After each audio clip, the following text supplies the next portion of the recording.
What's up, YouTube? It's Aaron with True North Outdoors. It's the 4th of July and I've got some free time. I just got off work and it's a beautiful, beautiful afternoon. I've got some time. I thought it would be a good idea to show you guys my method for preparing animal skulls and processing them for various mounts. I do it a little differently than a lot of people. Most people would take the skull, boil it until the tissue falls off, and then they spend a lot of time working that skull, trying to get the tissue off, cleaning it, trying to make it look nice. My method's a little different. What I do is, after I've processed the deer, I take the skull, the actual head of the deer, tissue and all, and I bury it underground. I let it sit for a few months and nature takes over. All the little critters in the ground clean the skull for me. It's super simple, just takes a lot of patience. I harvested a deer last November during modern gun season. It's been sitting in the ground for several months now and it should be ready to take out. So stay tuned, should be pretty cool. I'm excited, I can't wait to see it. I haven't seen this deer in months. Really excited to see how it turned out, so stay tuned. I'm going to show you guys that in just a sec.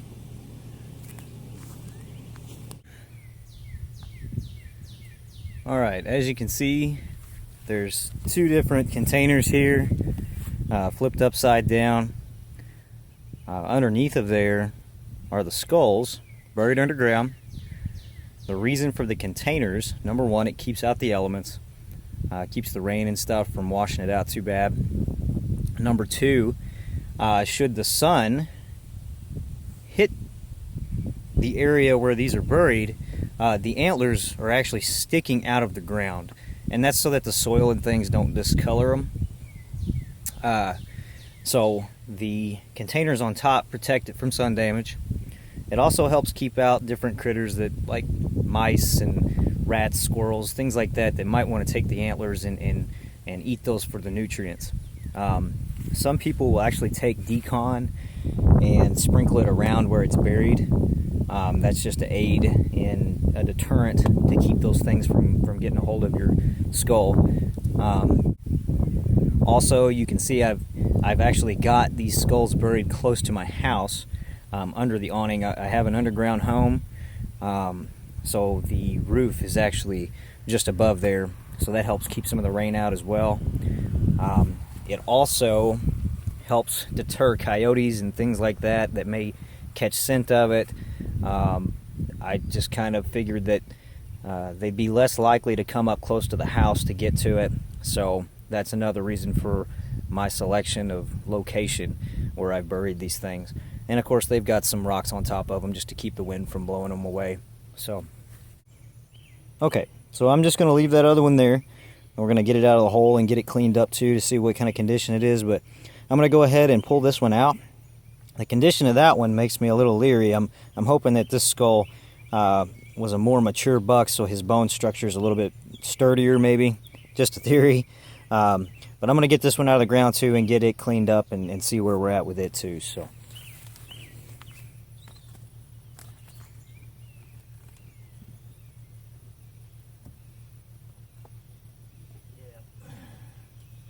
All right. So there's that beautiful rack. And there's a frog hanging out on there. I don't know if you can see it or not, but he's just chilling there. Yeah. Alright. So let's get this dude out of there. And I'm gonna go grab a little bit more of a precise tool to get that out too, so I don't do any damage to it.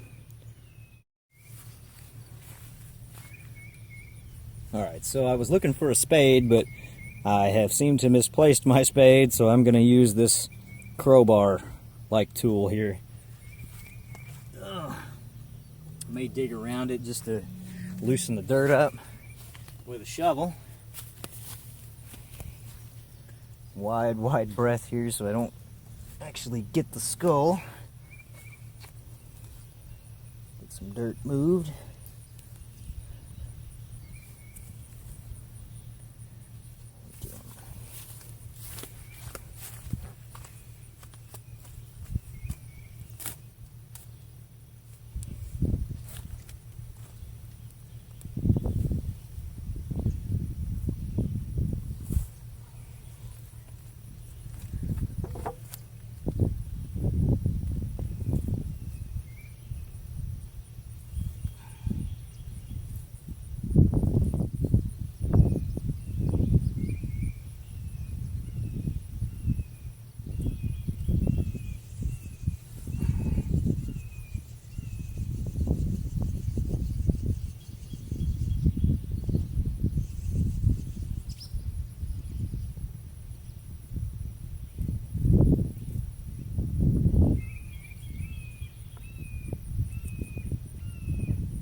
Still got his jawbone attached.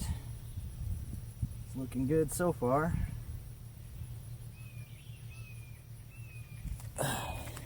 If you can see that.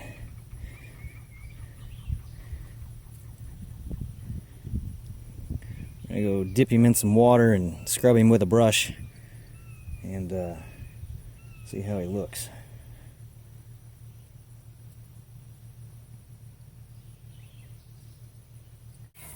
All right.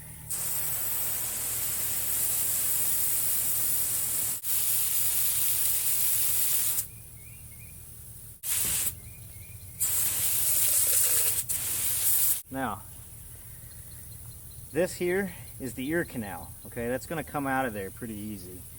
That's what you're seeing. Man, he's pretty. The other good thing about doing it this way is the lack of smell. I'm sure when you go to boil a deer skull, which I have never actually done, I've always done it this way. When you go to boil the deer skull, there's an annoying car in the background. there's a smell that's associated with that. You don't get that with this. So.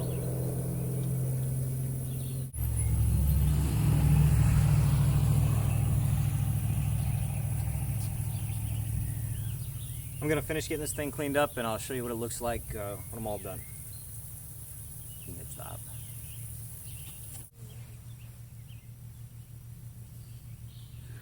All right, so here's the end result. Still got some work to do to it. I've got to whiten the skull and clean it up a little bit more. But as you can see,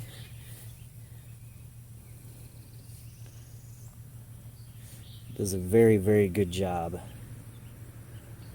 of cleaning that skull up with minimal work.